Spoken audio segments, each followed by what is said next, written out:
Hello everyone, and welcome to the American Civil War Museum's Homefront Education Series. My name is Joseph, and I am joined by our Director of Collections here at the museum, Robert Hancock. Thank you, Robert. It's my pleasure. Well, we are starting our collections crawl, and as we do so, we are now moving into this collection of weapons. So could you tell us a little bit more about the weapons that we have in front of us? Happy to. A lot of people consider the Civil War to be a war of innovations, brand new things, ironclad ships, that sort of thing, all never used before. And a lot of people consider things like breech-loading rifles and breech-loading carbines to be brand new, when in fact they had already been invented, but this was the first practical use, or the first time they'd ever been used in combat. Right. So if you're familiar, if you've ever been to a reenactment or seen a Civil War movie, and you look at the infantrymen slogging away, loading their rifles, one bullet at a time, then firing, then having to reload and right. take a ramrod and put. This was an idea to try to speed that process up a little bit more than 3 shots a minute. Sure. These are called breech loaders. This is a Sharps breech loader, which was patented in 1859. Normally, you load it from this end. You put your bullet and powder in, you ram it down, and then you can fire the weapon. That's why it took so long. Mm-hmm. The breech is the back end of the barrel, and the attempt here was to speed the process up, but you'll notice there's no ramrod on this. Right.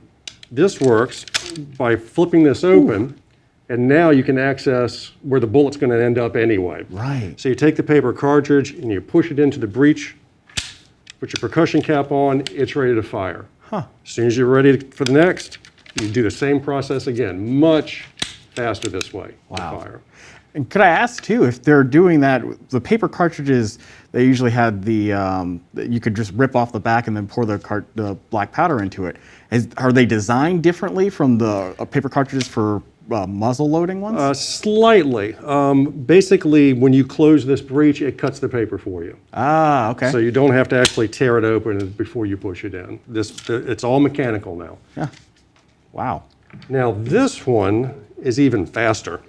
This is a Spencer carbine, and these are called carbines because they're intended to be used by the cavalry. That's why they're so short. Right. This is a Spencer. Now the Spencer's a little bit different. It doesn't actually use a paper cartridge. It uses a metallic cartridge. Very, very similar to a modern bullet. Right. Do you know why this would be a big advantage? Absolutely not. It's waterproof. Of course. One big advantage is it's waterproof. This one works a little bit differently. I don't have to open the breech and push the bullet in every time. This one has a tube in the back that's spring-loaded.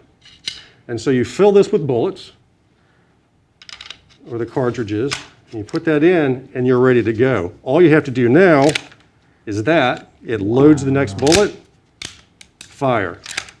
Load the next bullet, fire. Oh. Much, much, much, much faster. Yeah, I can imagine that would be very effective, especially if you're on horseback, like you're saying, with the carbines. It was. Wow.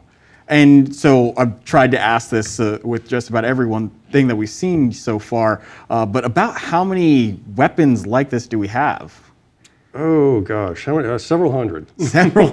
So it's reasonable to say that among the things that we have the most of in the collection, besides buttons and the smaller items, And bullets. and buttons and bullets, would probably be guns and things like that, right? The collection is actually very diverse. Yeah. So we have a lot of flags, we Yeah. have a lot of firearms, we have a lot of swords, we have a lot of uniforms, but we also have a lot of civilian things as well. Fully half our collection is non-military.